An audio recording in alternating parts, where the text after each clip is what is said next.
నమస్తే. Welcome to red TV. నేను వంశీ. ఈ రోజు మనతో పాటు సీనియర్ మోస్ట్ జర్నలిస్ట్ దాము బాలాజీ గారు ఉన్నారు. సార్ నమస్కారం సార్. నమస్తే. సార్ ఈ రోజు అమెరికాలో డల్లాస్‌లో అంటే తెలుగువారు ఎక్కువ ఉంటారు అక్కడ. ఒక వ్యక్తిని అతి దారుణంగా మన తెలుగు వ్యక్తిని తల నరికేసినట్టు చెప్తున్నారు సార్. తను కూడా నరికింది కూడా కర్ణాటకకు సంబంధించిన వ్యక్తి అని చెప్తున్నారు. మరి ఈ వీడియోలు బయటకు వచ్చినట్టుగా షాకింగ్‌గా చూస్తున్నాం సార్. ఆ వీడియోలు కూడా బయటకు వచ్చిన ఫుటేజెస్. మరి ఎందుకు చంపారు సార్? ఎవరు చంపుండొచ్చు సార్ ఇవి? ఇప్పుడు ఒక వీడియో వైరల్ అవుతుంది. అదేంటంటే నాగమల్లయ్య చంద్రమౌళి అనే ఒక వ్యక్తిని 50 ఏళ్ళు ఆయన్ని అతి దారుణంగా తల నరికి చంపిన వీడియో వైరల్ అవుతుందన్నమాట. ఇండియన్ ఈయనది కర్ణాటక అని కొంతమంది అంటున్నారు. కొంతమంది లేదు ధర్మవరం ఇతను తెలుగువాడని కూడా అంటున్నారు. ఇంకా డీటెయిల్స్ అయితే రావాల్సి ఉంది. సో ఈయన అక్కడ డల్లాస్‌లో డౌన్ టౌన్ సూట్స్ మోటల్ అనే ఒక హోటల్ నడుపుతున్నాడు. అంటే లాడ్జి నడుపుతున్నాడు. మోటల్ అంటారు వాళ్ళు.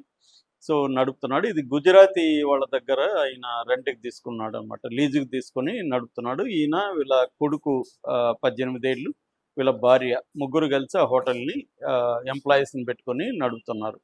ఇదొచ్చి డల్లాస్‌లో గోల్ఫ్ కోర్స్ ఉంది. గోల్ఫ్ కోర్సు ఇంట్రా స్టేట్ అంటారు. అక్కడ ఉందన్నమాట ఈ హోటలు. సో ఇదేమైందంటే నిన్న కాదు మొన్న 10th మార్నింగు మొత్తం క్లీనింగ్ చేస్తున్నారు రూమ్స్ అంతా కూడా. క్లీనింగ్ చేస్తున్నప్పుడు ఇతను ఇంకొక అక్కడ పనిచేసే ఒక మహిళ, తర్వాత ఒక క్యూబన్ యోర్డనీస్ కోబాస్ మార్టినోస్ అని క్యూబాకు సంబంధించి అమెరికాలో ఉంటున్న ఒక క్యూబా దేశస్థుడు. సో వీళ్ళు ఇతనికి 37 ఏళ్ళు. వీళ్ళు ముగ్గురు కలిసి చేస్తున్నప్పుడు రూమ్ నెంబర్ 108లో ఒక వాషింగ్ మిషన్లో ఇతను బట్టలు ఉతుకుతున్నాడు. ఎవరు? ఈ మార్టినెజ్ అనే క్యూబన్ గై. ఇతను ఏమన్నాడంటే నాగమల్లయ్య మహిళకి చెప్పాడు, అమ్మ వాడికి ఇతనికి ఏంటంటే ఈ మార్టినెజ్కి ఇంగ్లీష్ రాదు, ఓన్లీ స్పానిష్ వచ్చు. అంటే కొత్తగా అమెరికా వచ్చాడు, ఇంకా ఇంగ్లీష్ రాదు. సో అతనికి చెప్పు, దాంట్లో ఉతకద్దని చెప్పు, అది చెడిపోయింది, ఆల్రెడీ పాడైంది, ఇప్పుడు ఉతికితే మళ్ళీ పాడవుతుంది అని చెప్పాడు. ఇతను ఏం చెప్తున్నాడు అతనని ఇతను అడిగాడు. ఈమె దీన్ని ట్రాన్స్లేట్ చేసి అతనికి చెప్పింది. మరి ఈమెమి అతనికి చెప్పిందో అతనికి ఏమర్థమైందో తెలియదు, కానీ అతనికి వీడు నన్ను అవమానకరంగా మాట్లాడుతున్నాడు అనిపించి ఇతను ఏం చేశాడంటే, ఇతనికి మామూలుగా చెప్పానని ఇతను అనుకుంటున్నాడు నాగమల్లయ్య. మామూలుగా అది పోయింది, దాంట్లో వద్దని చెప్పాడు. ఆమె మరి ఆ ట్రాన్స్లేషన్కి అతనికి స్పానిష్లో చెప్పింది. ఆమెకు కూడా స్పానిష్ వచ్చు. సో మరి ఆమె ఏం చెప్పిందో స్పానిష్లో నాగమల్లయ్యకి తెలియదు. అతనికి మాత్రం తీవ్రమైన కోపం వచ్చింది. తీవ్రమైన కోపం వచ్చి బయటికి వెళ్ళిపోయాడు. బయటికి వెళ్ళేసరికి ఇతను కూడా బయటకు వచ్చాడు ఏం జరుగుతుందని. వస్తే ఇతను వెళ్ళి ఒక పెద్ద కత్తి తీసుకొచ్చాడు. మరి అతను కత్తి అతని దగ్గర పెట్టుకున్నాడా, అది ఎక్కడో నింది తెలీదు. ఆ కత్తి తీసుకొచ్చి ఇంకా ఇతన్ని అటాక్ చేశాడు. ముఖ్యంగా ఈ ప్రాంతంలో పైన నరకడం మొదలుపెట్టాడు. దాంతో ఇతను పరుగులు తీశాడు. ఈమె కంగారు పడి ఆపడానికి ట్రై చేస్తుంది, కుదరలేదు. దాంతో ఆఫీస్ ఉంది, ఆఫీసులోనే వీళ్ళ భార్య కొడుకు కూడా అక్కడే ఉంటారన్నమాట. సో దీని ఆఫీస్లోకి పరిగెత్తాడు ఇతను.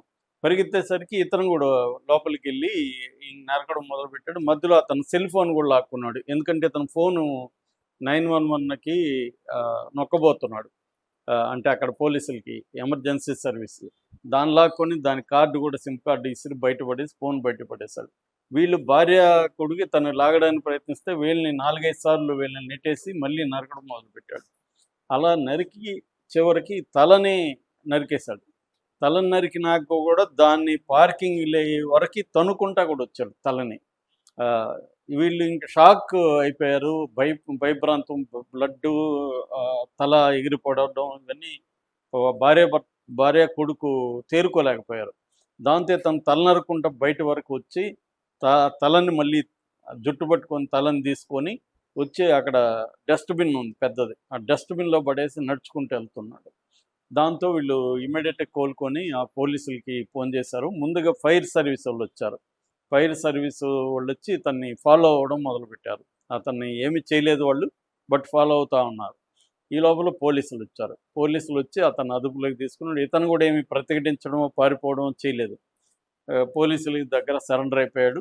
ఆ తలని కూడా వీళ్ళు హ్యాండ్ అవుట్ చేసుకున్నారు. కత్తి కూడా అతని దగ్గర ఉంది. బ్లడ్ అంత బాడీకి ఉంది. అతను కడుక్కునే పని కానీ ఏమీ చేయలేదు. కూల్గా వెళ్తున్నాడు అతను. సో అతన్ని తీసుకెళ్లారు. సో ఇప్పుడు అతన్ని ప్రశ్నిస్తున్నారు. అతని బ్యాక్‌గ్రౌండ్ చెక్ చేశారు పోలీసులు. డల్లాస్ పోలీసులు. చేస్తే ఇతను గతంలో గూడా ఒక ఆటో దొంగతనం చేసినట్టు ఉంది కేసు. అట్లాగే ఒకరిని అసాల్ట్ కేసు కూడా ఇతని మీద ఉంది. అట్లాగే ఒక పాపని సెక్సువల్ అబ్యూజ్ మీద కూడా కేసులు 3 కేసులు ఇతని మీద ఆల్రెడీ ఉన్నాయి. అంటే క్రిమినల్ హిస్టరీ ఇతనికి ఉందనమాట. దాని తర్వాత ఇతను ఎందుకు చంపావంటే అతను అవమానకరంగా నన్ను మాట్లాడాడు అనేది అతను పోలీసులకి చెప్పాడు.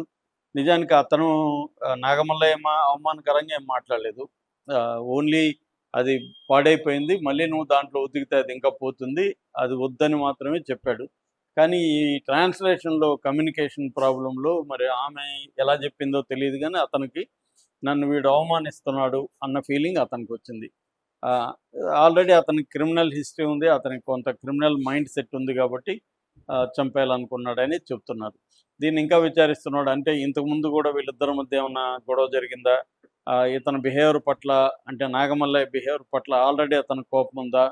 అన్న యాంగిల్‌లో ఇంకా విచారిస్తున్నారు. సో, ఇది ఈ వీడియో బయటికి రావడంతో మొత్తం అక్కడ డల్లాస్‌లో తెలుగు వాళ్ళు ఎక్కువుంటారు.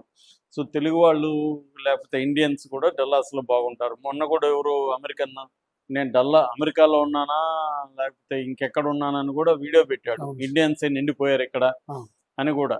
సో, ఇక్కడేందంటే వివిధ దేశాలోళ్ళు అక్కడ ఉండడం, ఎప్పుడైనా గూడా ఓనర్ల మీద పనిచేసే వాళ్ళకి ఒక గ్రెడ్జి ఉంటది. వీడు ఇండియా నుంచొచ్చాడు, నేను క్యూబా నుంచొచ్చాను, వీడేంది నాకు జెప్పేది అన్నవి ఉంటాయి. మామూలుగానే అమెరికాలో వైలెన్స్ చాలా ఎక్కువుంటది. సంవత్సరానికి దాదాపు 50,000 మర్డర్‌లు గూడా జరిగిన సందర్భాలున్నాయక్కడ. మన క్రైమ్ రేటు చాలా ఎక్కువుంటదక్కడ.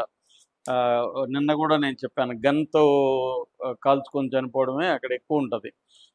సో, ఈ వైలెంట్ బిహేవియర్ అతనికి ఆల్రెడీ ఉంది గాబట్టి, ఇతను మాట్లాడిన దాన్ని ఆమె మాట్లాడడంలో ట్రాన్స్‌లేట్ చేసి చెప్పడంలో మేజర్‌గా ప్రాబ్లమ్ జరిగినట్టుగా చెప్తున్నారు. అంతకుముందు గూడా ఏదైనా గ్రడ్జ్ ఉందా అనేది విచారిస్తున్నారు.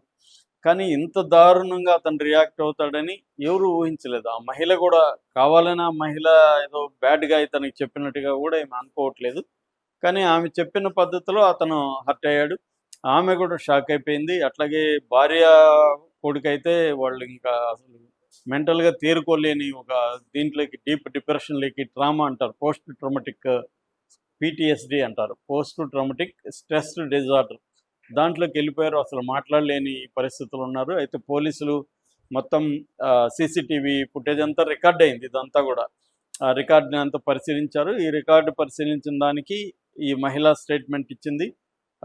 అట్లాగే భార్య, కొడుకుతో గూడా మాట్లాడారు. అట్లాగే ఈ కల్ప్రిట్ ఎవరైతే ఉన్నారో అతన్ని గూడా ఆహ్, మాట్లాడిచ్చినప్పుడు అతను గూడా ఓపెన్‌గానే చెప్పాడు తప్ప నేను చంపలేదు, ఏమీ చెప్పలేదు.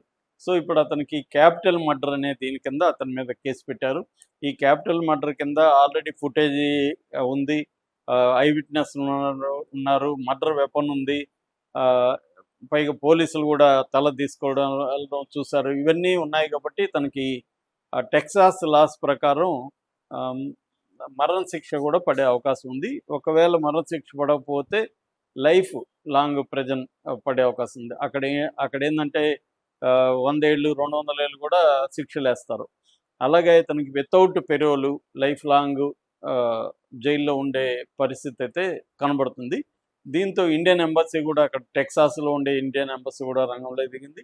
దీని నుంచి ఇప్పుడు కొంతమంది ఏం చేస్తున్నారంటే కొన్ని సలహాలు గూడా ఇస్తున్నారు అక్కడున్న ఇండియన్ సీనియర్స్. అంటే ఎవరినైనా తీసుకునేటప్పుడు, పనిలోకి తీసుకునేటప్పుడు బ్యాక్‌గ్రౌండ్ చెక్ ఇంపార్టెంట్. ఇక్కడే మనకి ఇల్లీగల్ ఇమ్మిగ్రెంట్స్‌తో ప్రాబ్లమ్ ఇక్కడే వస్తుంది. ట్రంప్ చెప్పే దాంట్లో కొంత వాస్తవం ఇక్కడే ఉంది. ఎందుకంటే ముఖ్యంగా లాటిన్ అమెరికా నుంచి వచ్చే చాలామందికి క్రిమినల్ బ్యాక్‌గ్రౌండ్ ఉంటది.